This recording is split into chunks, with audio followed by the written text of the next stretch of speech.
পুতিনের সঙ্গে বৈঠকের আগে রাশিয়াকে যুক্তরাষ্ট্রের কঠোর হুঁশিয়ারি, যুদ্ধবন্ধে রাজি না হলে ভোগ করতে হবে কঠিন পরিণতি। উত্তর কোরিয়ার পক্ষ থেকে দক্ষিণ কোরিয়ার দাবি ভিত্তিহীন, লাউডস্পিকার সরানো হয়নি বলে কিম জং উনের বোনের স্পষ্ট বার্তা। গাজায় চলমান ইসরায়েলি হামলায় একদিনে নিহত শতাধিক, চিকিৎসা অবকাঠামো ধ্বংসকে মেডিসাইড আখ্যা জাতিসংঘে। জাতিসংঘের তদন্তে মিলল মিয়ানমারের রাজনৈতিক বন্দীদের ওপর ভয়াবহ নির্যাতনের প্রমাণ, মারধর, শ্বাসরোধ, নখ উপড়ে ফেলা সহ পৈশাচিক নিপীড়ন। পাকিস্তানের স্বাধীনতা দিবস উদযাপনে বিষাদ, ফাঁকা গুলিতে নিহত ৩, আহত ৭৫, ৩৩ জন গ্রেফতার ও অস্ত্র জব্দ। জম্মু কাশ্মীরে ভারী বর্ষণ ও ভয়াবহ পাহাড়ি ঢল, অন্তত ১২ জনের মৃত্যু, রাস্তা ধসে গেছে। ওয়াশিংটন ডিসিতে ন্যাশনাল গার্ড মোতায়েন, ব্যাপক ধরপাকড়ে গ্রেফতার, আতঙ্কে অভিবাসী ও গৃহহীনরা। নিউ ইয়র্ক এবং শিকাগোতেও সেনা মোতায়েনের হুমকি। ইতালির উপকূলে নৌকাডুবিতে অন্তত ২৬ জন অভিবাসন প্রত্যাশীর মৃত্যু, নিখোঁজ অনেকেই। পারমাণবিক মিসাইল পরীক্ষার প্রস্তুতি নিচ্ছে মস্কো। ধর্ষণ মামলায় নিজের মৃত্যুর গুজব রটিয়েও শেষ রক্ষা হল না নিকোলাস রশির, তিনি দোষী সাব্যস্ত হয়েছেন। আলাস্কায় আগুনের মতো উত্তেজনা, রাশিয়ার প্রেসিডেন্ট ভলদামির পুতিনের সঙ্গে বৈঠকের আগেই যুক্তরাষ্ট্র সরাসরি হুঁশিয়ারি দিল, যদি যুদ্ধ থামাতে নারাজি হয় রাশিয়ার জন্য অপেক্ষা করছে ভয়াবহ পরিণতি।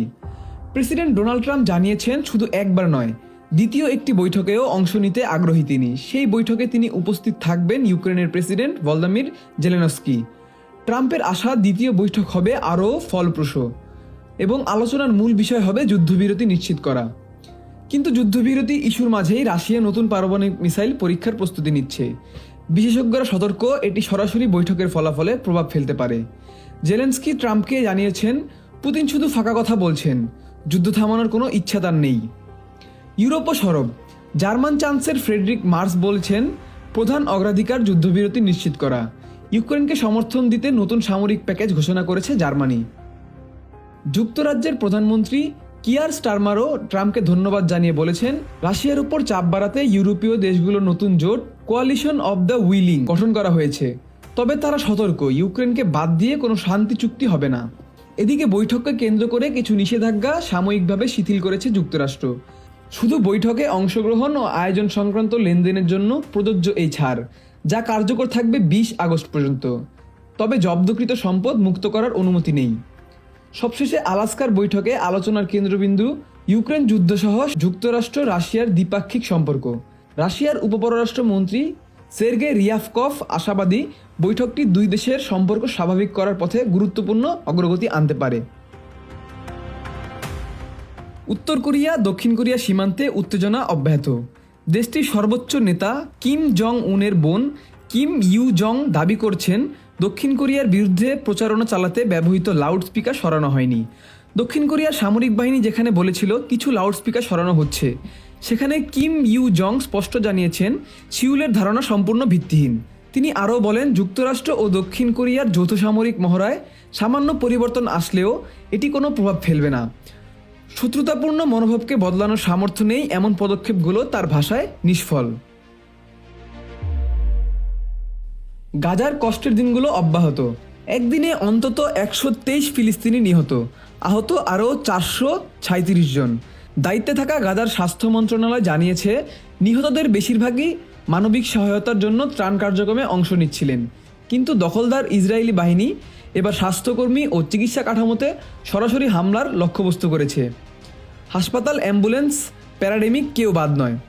জাতিসংঘের বিশেষজ্ঞরা এই পরিস্থিতিকে আখ্যায়িত করেছেন মেডিসাইড। স্বাস্থ্যকর্মীদের আটক, অনাহারে রাখা এবং চিকিৎসা ব্যবস্থা ধ্বংস করা হচ্ছে, যা গণহত্যার কৌশল হতে পারে। ইতিমধ্যেই ৫৫,০০০ অন্তঃসত্ত্বা নারী গাজায় অপুষ্টিতে ভুগছেন। বিশ্ব স্বাস্থ্য সংস্থা ত্বরণে ব্যবস্থা নেওয়ার আহ্বান জানিয়েছেন। অন্যদিকে যুদ্ধবিরতি আলোচনার জন্য মিশরে পৌঁছেছে হামাসের প্রতিনিধি দল, কিন্তু ইসরায়েলের আগ্রাসন থামছে না। গাজা সিটিতে অন্তত ৬১ জন নিহত, জয়তুনের সবচেয়ে বড় আবাসিক এলাকার ভারী বোমাবর্ষণ, মাত্র ৩ দিনে ৩ শতাধিক ভবন ধ্বংস হয়েছে। ত্রাণ সংগ্রহকারী ফিলিস্তিনদের ওপর আবারও গুলি চালানো হয়েছে, ৩৭ জন নিহত। অনাহার ও অপুষ্টিতে আরও ৮ জনের মৃত্যু, যার মধ্যে ৩ জন শিশু। গাজায় মোট প্রাণহানি দাঁড়িয়েছে ২৩৫ জনে, ১০৬ জন শিশু। ইসরায়েলের মন্ত্রিসভা অনুমোদন দিয়েছে গাজা সিটি দখলের পরিকল্পনা। সাবেক কূটনীতিক অ্যালন পিনকাস নেতানিয়াহুকে উন্মত্ত মজিহা আখ্যা দিয়েছেন। স্বাধীন ফিলিস্তিনি রাষ্ট্র গঠনে আন্তর্জাতিক চাপ বাড়ালেও পশ্চিম তীরে ইসরায়েল নতুনভাবে ৩,৪০০টির বেশি আবাসিক ইউনিট স্থাপনের অনুমোদন দিয়েছে। ফিলিস্তিন ও আন্তর্জাতিক মহল মনে করছে, প্রকল্প বাস্তবায়িত হলে পশ্চিম তীর ও পূর্ব জেরুজালেম এফেক্টিভলি দ্বিখণ্ডিত হবে, আর ফিলিস্তিন রাষ্ট্র গঠনের সম্ভাবনা বাতিল হবে। গাজার সংবাদকর্মীদের হত্যার প্রতিবাদে বিশ্বজুড়ে ঝড়। আল জাজিরা সাংবাদিক আনাস আল শরীফ সহ নিহত সকল সাংবাদিকদের স্মরণে সমাবেশ, র্যালি ও বিক্ষোভ অনুষ্ঠিত হয়েছে ইসরায়েলে, যুক্তরাজ্য, মেক্সিকোতে ও পাকিস্তানে। অংশগ্রহণকারীদের দাবি, সাংবাদিকদের নিরাপত্তা নিশ্চিত করা হোক, অবিলম্বে গাজায় যুদ্ধ বন্ধ হোক। তারা অভিযোগ করেন, সংবাদকর্মী হত্যা করে গণমাধ্যমকে নীরব করার চেষ্টা চলছে। গাজায় গণহত্যার নীরবতার প্রশ্ন তুলেছেন ভারতীয় বিরোধী দল নেত্রী প্রিয়াঙ্কা গান্ধী। তেল আবিবের বিরুদ্ধে শিশু হত্যার প্রতিবাদ জানান। তবে ইসরায়েল রাষ্ট্রদূত দাবি করেন, নিহতদের 25,000ই হামাস সদস্য। এই মন্তব্যে ক্ষোভ প্রকাশ করেছেন কংগ্রেসের শীর্ষ নেতারা। মিয়ানমারের রাজনৈতিক বন্দীদের ওপর শঙ্কাজনক নির্যাতনের প্রমাণ মিলছে জাতিসংঘের তদন্তে। বন্দীরা মারধর, শ্বাসরোধ এবং নখ উপড়ে ফেলা সহ পৈশাচিক সব নির্যাতনের শিকার হচ্ছেন, এমনটাই দেখা গেছে সম্প্রতি প্রকাশিত জাতিসংঘের 16 পৃষ্ঠার প্রতিবেদনে। 2021 সালে সামরিক অভ্যুত্থানের পর থেকেই দেশজুড়ে শুরু হয়েছে রাজনৈতিক বন্দীদের ওপর ভয়াবহ নিপীড়ন। অং সান সুচি সহ শীর্ষ রাজনীতিবিদদের আটক করা হয় এবং দেশজুড়ে ব্যাপক বিক্ষোভের সময় 20,000-এরও বেশি মানুষকে আটক করা হয়। জাতিসংঘের তদন্তকারী সংস্থা IIMM 4 বছরেরও বেশি সময় ধরে এই নির্যাতনের প্রমাণ সংগ্রহ করেছে। তাদের প্রতিবেদনে বলা হয়েছে, ডিটেনশন ক্যাম্পগুলোতে বন্দীদের ওপর পদ্ধতিগতভাবে নির্যাতন চালানো হচ্ছে। মারধর, বৈদ্যুতিক শক, শ্বাসরোধ, নখ উপড়ে ফেলা সবই ঘটছে। এছাড়াও সংবদ্ধ ধর্ষণ এবং গোপনাঙ্গ পুড়িয়ে ফেলার মতো পৈশাচিক কর্মকাণ্ডের প্রমাণও রয়েছে। অনুসন্ধানকারীরা জানান, অনেক বন্দী নির্যাতন সহ্য করতে না পেরে মারা গেছেন। এসব কার্যক্রম শীর্ষ সামরিক কর্মকর্তাদের তত্ত্বাবধানে ঘটছে। জাতিসংঘের তদন্তকারীরা বলছেন, তারা ইতিমধ্যেই কয়েকজন উচ্চপদস্থ কর্মকর্তা শনাক্ত করেছেন, যাদের ডিটেনশন ক্যাম্প তদারকির দায়িত্বে নিযুক্ত ছিল। এছাড়াও অভিযোগকারীদের শাস্তি নিশ্চিত করতে যে কোনো আন্তর্জাতিক বিচারিক কর্তৃপক্ষকে তারা সহায়তা করতে প্রস্তুত। পাকিস্তানের ৭৮তম স্বাধীনতা দিবস উদযাপন আনন্দের বদলে পরিণত হয়েছে বিষাদে। করাচির আজিজাবাদ এলাকায় ফাঁকা গুলিতে নিহত হয়েছে 3 জন, আহত হয়েছে অন্তত 75 জন। নিহতদের মধ্যে রয়েছে বৃদ্ধ এবং শিশুরাও। পুলিশ জানিয়েছে, করাচির লিয়াক্তাবাদ, কোরাঙ্গি সহ বিভিন্ন এলাকা থেকে আহতদের খবর পাওয়া গেছে। আইন শৃঙ্খলা রক্ষাকারী বাহিনী 33 জনকে গ্রেপ্তার করেছে এবং তাদের কাছ থেকে আধুনিক আগ্নেয়াস্ত্র ও গোলাবারুদ জব্দ করা হয়েছে। স্বাধীনতা উদযাপন উৎসবের আনন্দ কোথায় গেল তা প্রশ্নবিদ্ধ। এবারের দিবসটি রইল শোকের ছায়ায়। জম্মু কাশ্মীরে ভারী বর্ষণ ও আকস্মিক পাহাড়ি ঢলে প্রাণহানি, অন্তত 12 জন নিহত, আহত বহু। কিছু সূত্রের মৃত্যুর সংখ্যা 10 জনও বলা হচ্ছে। স্থানীয় সময় বৃহস্পতিবার এই দুর্যোগের ক্ষতিগ্রস্ত হয়েছে 64টি গ্রাম। পাহাড়ি ঢলে রাস্তা ধসে যাওয়ার অনেক মানুষ বাড়ি থেকে বিচ্ছিন্ন হয়ে পড়েছেন। খবর পেয়ে উদ্ধারকারী দল দ্রুত ঘটনাস্থলে পৌঁছে দুর্গতদের নিরাপদ আশ্রয়ে স্থানান্তর করেছে। স্থানীয় প্রশাসনকে নির্দেশ দেওয়া হয়েছে সমস্ত ব্যবস্থা নেওয়ার। এর আগে বুধবার হিমাচল প্রদেশেও আকস্মিক বন্যা ও পাহাড়ি ঢল দেখা গিয়েছে। রাস্তাঘাট ক্ষতিগ্রস্ত, ঘরবাড়ি ভেসে গেছে। উদ্ধার অভিযানে সেনাবাহিনী সদস্যরাও অংশগ্রহণ করেছেন। বর্তমানে পরিস্থিতি মোকাবিলায় সর্বাত্মক চেষ্টা চলছে। ভারী বর্ষণ এবং পাহাড়ি ঢলের এই প্রাকৃতিক দুর্যোগ মানুষকে ছাপিয়ে গেছে।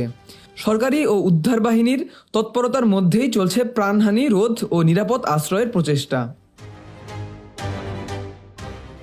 যুক্তরাষ্ট্রের রাজধানী ওয়াশিংটন ডিসিতে জরুরি পরিস্থিতি। ন্যাশনাল গার্ড মোতায়েনের পর থেকেই শহরে ব্যাপক ধরপাকড় শুরু হয়েছে।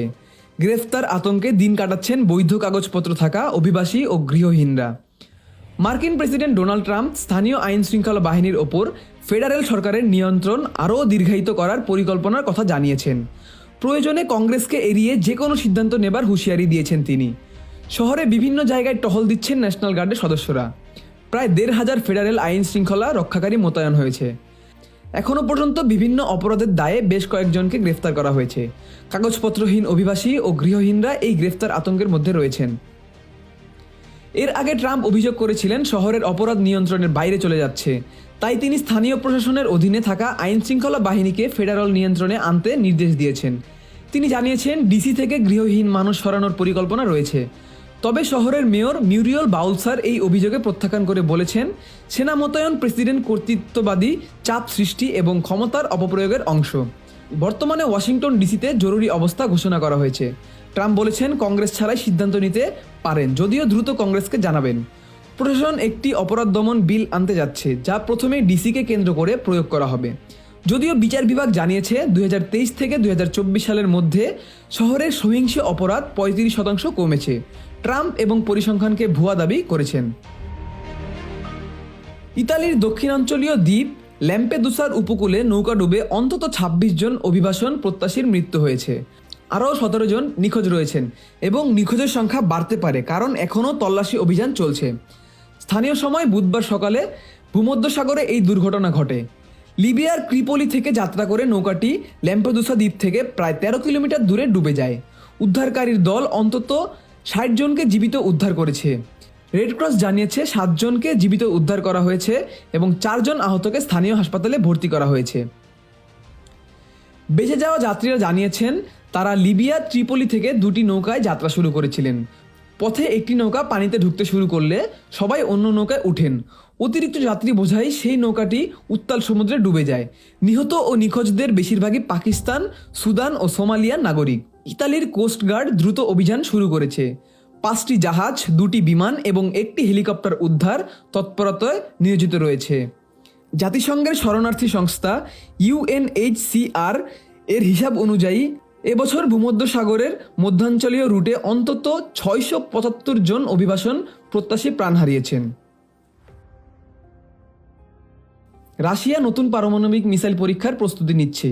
বিশেষজ্ঞদের ধারণা এই কার্যক্রম আসন্ন বৈঠকের ফলাফলে সরাসরি প্রভাব ফেলতে পারে। প্ল্যানেট ল্যাবসের স্যাটেলাইট চিত্র বিশ্লেষণ করে 2 জন মার্কিন গবেষক এবং একটি নিরাপত্তা সূত্র এই তথ্য জানিয়েছে।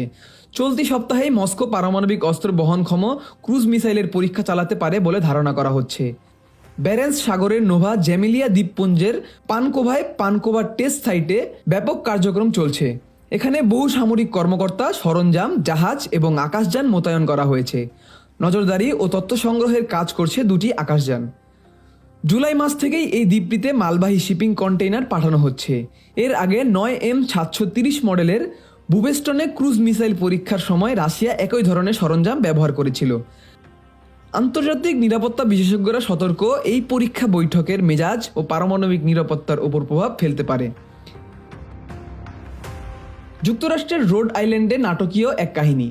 ধর্ষণ মামলায় দোষী সাব্যস্ত হয়েছেন নিকোলাস রোসি। এমনকি নিজের মৃত্যুর গুজব ছড়িয়ে পালানোর চেষ্টা করেও শেষ রক্ষা হলো না তার।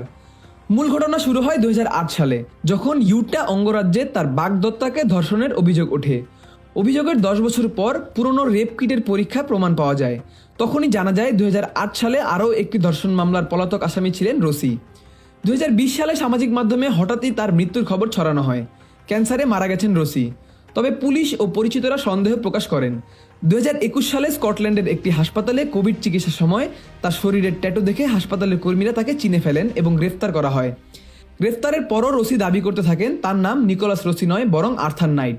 নিজেকে একজন আইরিশ অনাথ বলেও দাবি করেন। তবে তদন্তে প্রমাণ মেলে তিনি অভিযুক্ত আসামি এবং অন্তত 12টি ভুয়া পরিচয় ব্যবহার করেছেন। আদালতের সব তথ্য ও প্রমাণের ভিত্তিতে বুধবার রোসিকে দোষী সাব্যস্ত করা হয়। আন্তর্জাতিক সব খবর পেতে চোখ রাখুন পাবলিক পালস টিভির পর্দায়।